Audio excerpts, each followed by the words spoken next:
संकट में साथ देना।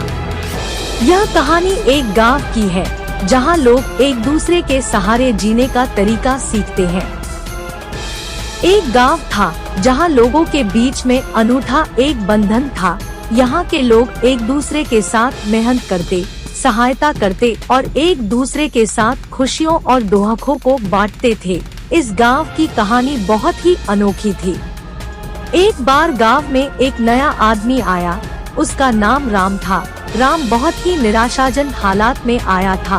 वह एक छोटे से गांव में दूर रहते थे, जहां उनका परिवार बीमारियों और तंगी में फंसा था। उन्होंने सोचा कि वह इस गांव में आकर नए जीवन की कोशिश करेंगे। राम गांव में आकर एक आदर्श बनने के लिए प्रयास करने लगे। वे हर काम में मेहनत करते, दूसरों की सहायता करते और सबके लिए प्रेरणा स्रोत बन गए। दूसरे लोगों की खुशियों और दुखों में भी वे सहभागी रहते। एक बार गांव में बड़ा दुख का समय भी आया जब गांव के मुखिया का बेटा अचानक बीमार पड़ गया। उसकी स्थिति गंभीर थी और उसके परिवार को इलाज के लिए पैसों की आवश्यकता थी, लेकिन गरीबी के कारण परिवार के पास इतनी धनराशि नहीं थी। जब राम ने इसे सुना, उन्होंने तत्परता से अपनी सभी बचत की राशि का उपयोग करके परिवार की मदद की। वे नहीं चाहते थे कि इस दुखी परिवार को किसी भी हमारी तरह जूझना पड़े।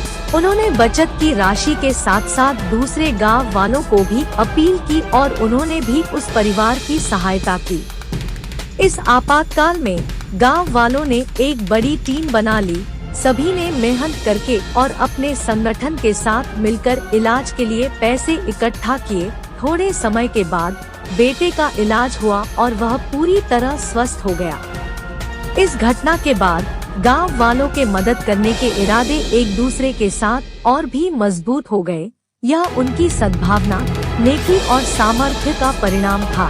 वे सभी ने समझा कि दूसरों की मदद करके ही हमारा असली लक्ष्य पूरा होता है।